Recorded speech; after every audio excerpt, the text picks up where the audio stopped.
Hey everyone, Hans here. Hope everyone's doing well. For me, it's a beautiful morning. Others still call it night, what have you. It's all the same to me.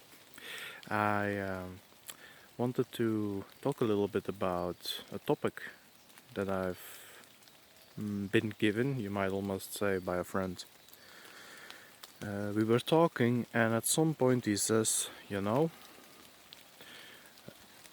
throughout my youth and into my early adult life, I've always been confronted with this false perception. Well, it's not really a perception, with this false image painted by anti-whites about whites, is that whites are monsters. We are horrible no matter what we do. Like even when we're eating your cereal, somehow we're doing it in a horrible way, or we are we are never kind, we are never polite, we are never loving, all of that stuff.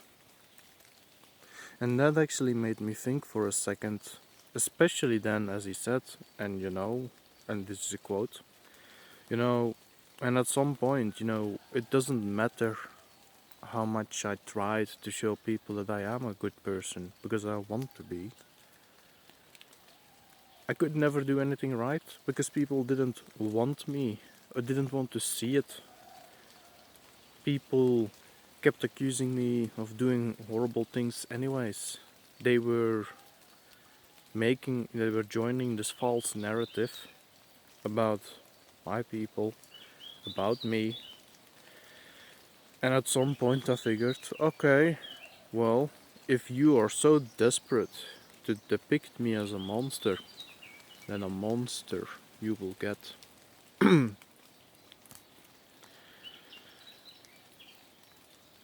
End quote.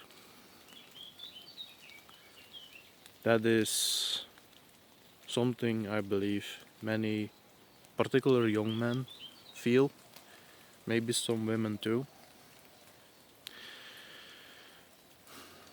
And it's horrific, isn't it? I think it is. I have never in my life, or no, how shall I put it? Throughout my life, I've come across many young men who then decided to be the monster that they were going to be depicted as, anyways. Some didn't mean it, others acted upon it somewhat. And then there are those who are particularly on the low side in the IQ range who actively start acting upon it, which is most unfortunate.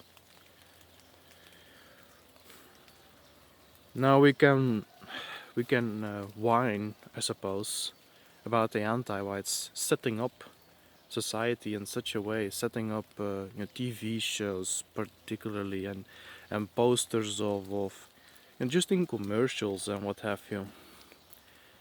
How a white man can never do anything right. You've seen it.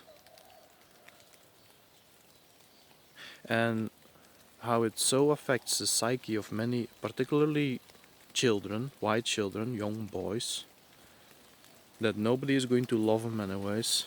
So why would they at the end of the day bother giving the world love back? It takes strength of character, and it takes a bit of insight, I suppose, to not fall for that. But those who are still in their growing years, yeah, they are still in development, in their mental, moral, physical development.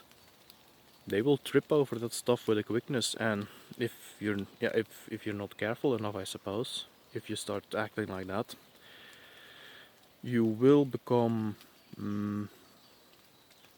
harmful, and you will get stuck in it for the rest of your life. Sometimes, some people, I've seen it too, men older than me, who still can't let go of that pain, I guess. Pointing fingers of who is responsible, it stays in the middle. for me at this point in this video.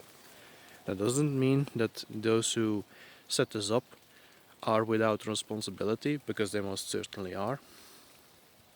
But I guess why I make this video specifically is I want to do a call out, and I want these, old men, young men who are trapped in that, to understand that you don't have to be that monster that people, that anti-whites want you to behave as. Because here's the thing, they are so desperate that young white men, act that way, because it feeds into the false narrative they are creating. You're actually helping them by behaving like a monster. What can that mean? Well, very simply, you just hurt everyone around you. Family, friends, strangers, maybe even particular your colleagues. Or you just become a generally unpleasant, bitter person. And again, it doesn't need to be that way.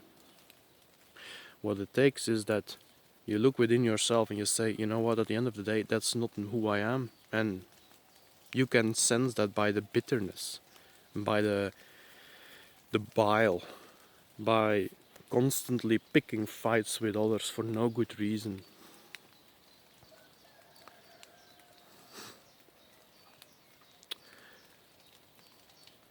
Now, the alternative, I would guess. Speaking anecdotally, I've never 100% fallen for it, although the thought perhaps crossed through my mind when I was still a teenager. And I wrestled with that. But at the end of the day, I chose integrity. And what does that mean? It means that the integrity that I follow is, I don't care if the entire world, from the youngest to the oldest, thinks of me as some sort of monster just because TV says so. I'm going to show the world that I am better than that. How did I act on that? Started training, physically fit, trying to get physically as fit as I can. I try, I've forever since been looking for good people who saw through that nonsense, who see through it and continue to see through it, who they themselves don't want to be trapped in that false narrative. There are skills that I taught myself, knowledge. I have been very much interested in history, for example, and mythology, a bit less so, but still very firmly attached to that. And guess what? I I find myself feeling inspired. It is partially emotional by all these amazing characters, gods, and ancestors in general. All the gods are ancestors too, most of them though. Yeah, all these gods, these heroes of the past, let's go with that. I let myself be inspired by that. And surely, as flawed as they might have been, their qualities that they stand out for which they are known as gods and heroes, are qualities that I wanted to emulate, if you will. It's a typical one with me, but the god Odin has actually been very important for me for a long time, and Thor as well, and Heimdall. Heimdall is actually also very inspiring for me.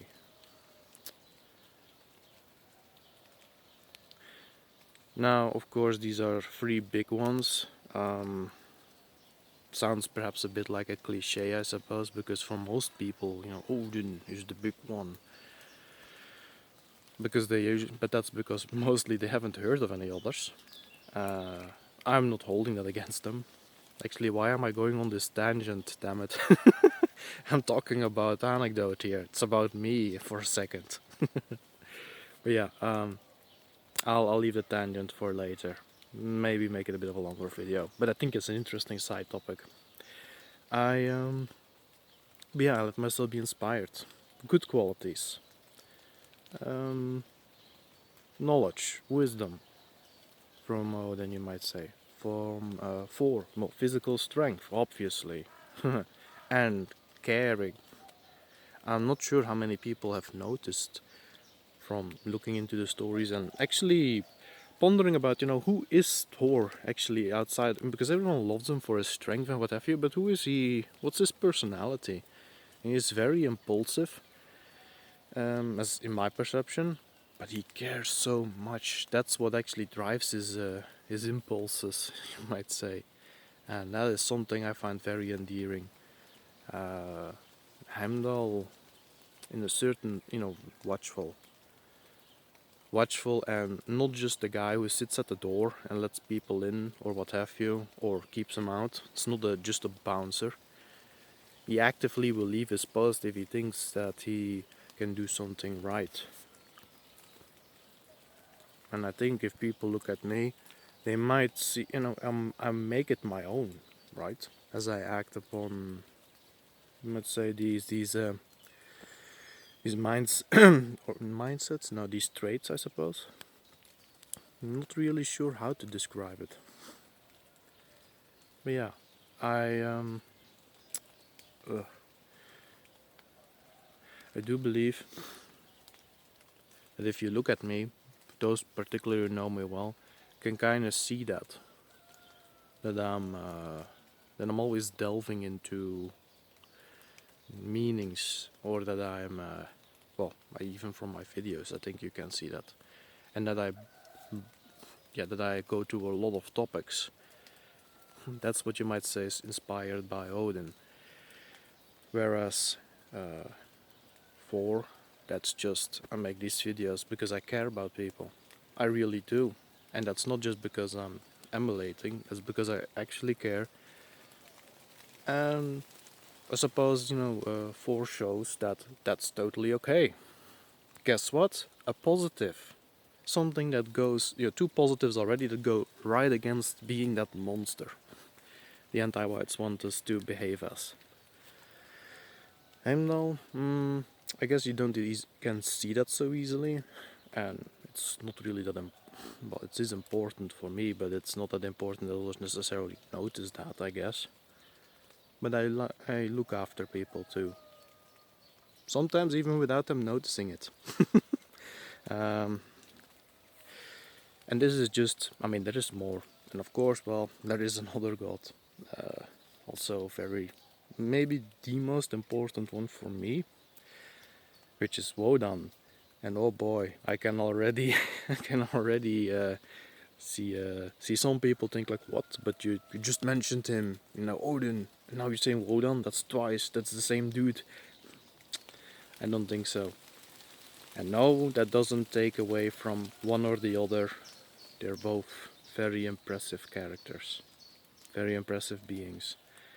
Why Wodan? That's perhaps for another video.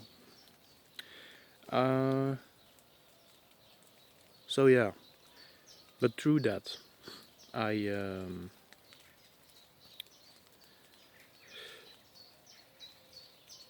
through all of that, I build up my integrity. I figured out what I want, if you will. And the moment you find out what you want, for me, that is seeing a world where people can pursue their luck, can increase their honor, can live happily. I find that important. Others perhaps less so. And to just self-improve, become, as CG would have it, become the gods you're meant to be. Become gods and heroes yourselves. That doesn't revolve just about fighting ability or what have you. No. Plenty of it's just about good deeds and doing them so impressively having such immense results that people will remember you for it and you start building a reputation, I suppose, up until you reach apotheosis, I guess. You cannot reach that if you let yourself be led around the nose by those who want to hurt you, though. Makes sense.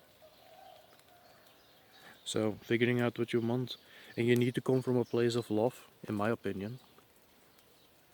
You need to, yeah, also a big one, and I think it's perhaps one of the toughest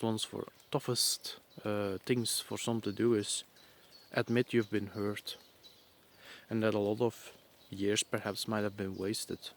However, there is many more years ahead that you can work on that self-improvement. Don't let your godhood be stolen from you. And don't let our children's godhood be stolen from them. Their innocence, their sweetness, their goodness.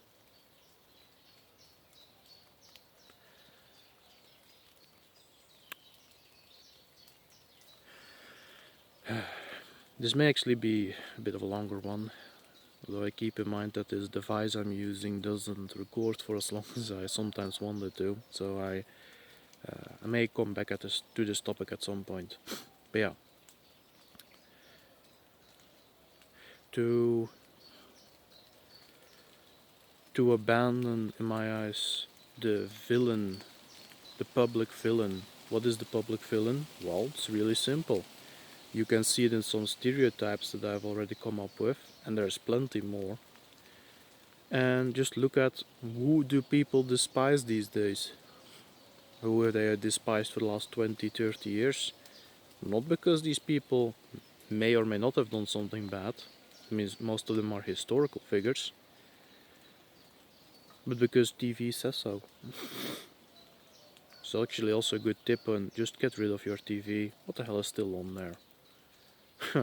Just yesterday someone told me, oh, you don't have a TV, but then you don't know anything about the world. Don't I? It's easy, isn't it, to be able to say that about yourself. Oh, I know things because I have a TV. I can just sit back in my couch, basically be lazy, and just let information be given to me. That is very dangerous. That's how you get manipulated. And I said as much to that person. I wasn't thanked for it, but hey, I will speak the truth, whether people like it or not.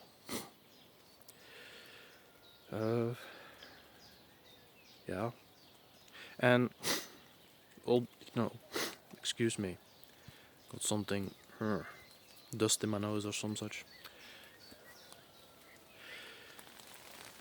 Now where was I? I sniffed it out. Oh no. Yeah, political ideology. I've said it before. You'll find no goodness in being a politician. Actually, quite the opposite. I mean, come on, people. Have a good look. Have a good look at anyone in those circles. Can you honestly say those are moral, good-hearted, well-intentioned, decent people? Or that they are such for donning the that kind of weird, the same jacket that they all seem to wear, that same weird uniform, and the belief that they are better than everyone else because, who knows, they may earn more money, and that's usually it already. Or that because they are at the, so to say, top of society, that makes them better than everyone else, therefore they're allowed to do what they want with other people's lives, etc., etc. You know the answer. So why do you persist on all of that?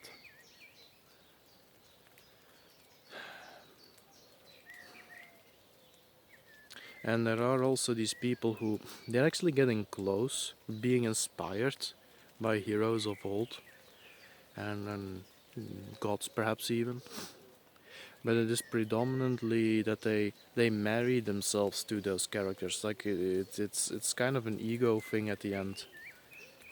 Oh, I love this dude from the past, and we would be best buddies, and blah blah blah. It's like you don't know that. In fact, probably not. You wouldn't have much to talk about. I reckon. That's like a hit and a miss. You Yeah, if there are people from the past that you look up to, you need to know why. Were they great orators? Were they hard workers? Did they save lives? Did they um, did they at least do what they thought was right, even though it ended in tragedy? That that is healthy. If you then pluck out the positives from that character, well, from that person, that's how it ought to work, I reckon. Maybe there are other ways that are helpful, but I've yet to see any other fashion.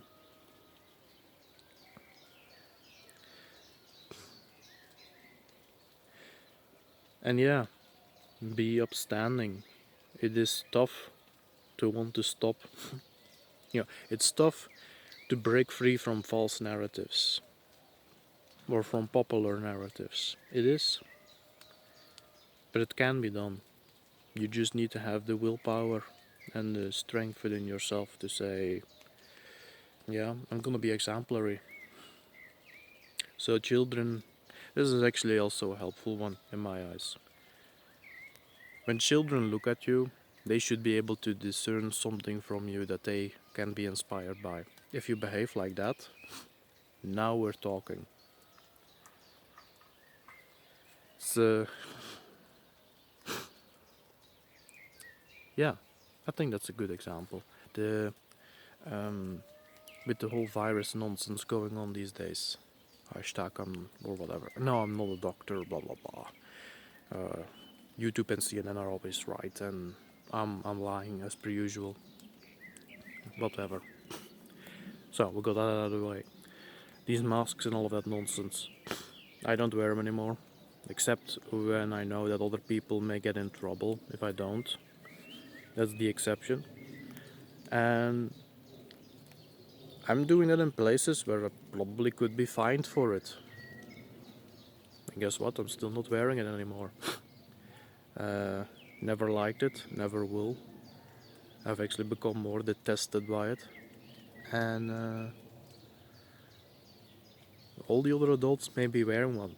I've yet to come across someone who would complain actually, so that tells to me that these people don't want to wear it either, but they let themselves be frightened. Not even by the virus, but by fines. Because of course, the cunning scum on the top of the society see it as a way to dig into people's pockets, as they're very good at finding ways to do so and make it seem plausible. Where it is really no more than theft. But yeah, that's a bit by the wayside. So what do I show them? Well, to all those children who see me without a mask, even if they may stare. I've come across a few who stared at me like, what is Hans doing? Well, or what is that guy doing? Don't know my name, of course. Like, why isn't he wearing it? Doesn't he know that he can get in trouble? It's like, he does know. But guess what? He's still not wearing one. And I'm healthy, so I pose zero. Yeah, I'm. What would actually be a good opposite to saying risk? I do pose. Uh, mm, I can't find a word. That's also an interesting one to explore. Why is the word risk used so much, but where is the alternative for it? As to say that, yeah, I'm safe. It's safe to be around me. That's a good one, I think. I like to think. It's safe to be around me because you will remain healthy. And so that can be the issue. Now, and those people who then look at me, they're like, You know, if that, handsome as he is, and just that epic beard, and the gray cap and all of that, as epic as that guy is, I think I can do it too. And off comes the muzzle. And guess what? People actually do get happier without it. They breathe a little bit easier. Don't let yourself be allowed to become used to something that steals your breath and your speech as a consequence. And your identity, as a matter of fact.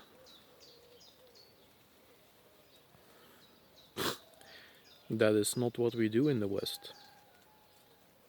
We respect personal identity, unlike other places. But that's again also another topic. Wow, we're kind of shooting all over the place. These topics in my mind today. Yeah. And they may be a little bit inspired now. And they in their turn will inspire others. Before you know it, who knows how many will, to put it perhaps a little bluntly, stick up their middle finger at those who have most definitely earned so. Then the question remains, are you going to keep that finger sticking, or are you going to lower it again at some point and let something else be done to you? But again, it comes down to the same as with the monster. Will you will you rather not be inspiring and helpful and stand up for what is actually right, or what at the very least you believe is right? And get a few values in you. Personal values that I embrace, I suppose. Well, I've already named a few, I suppose. But yeah, CG's family has three very good ones: strength, courage, and wisdom. That's very valuable to have those three. It's worth pursuing. It will make you a better person. It will not make you flawless, but it will make you a goodie. And push aside the monster that doesn't exist. Be yourself. Do the right things that you were born to do. And no matter how tough it may be,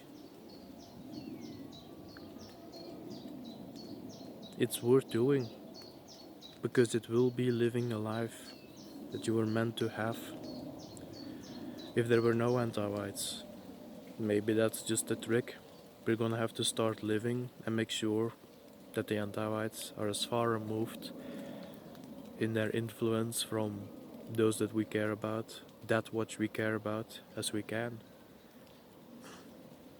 Vocally, and whichever other fair way there is to go about it. I hope it's not too vague. I hope I made a bit of sense. I think, as far as going a bit deeper into all of that with the gods, it's gonna be for another one, because I'm simply not gonna have the time. I'm gonna go a bit more for a walk. It should actually be real morning, I suppose. The night should have passed a bit here. And I'll talk to you all soon. And you all have a good one, and bye bye.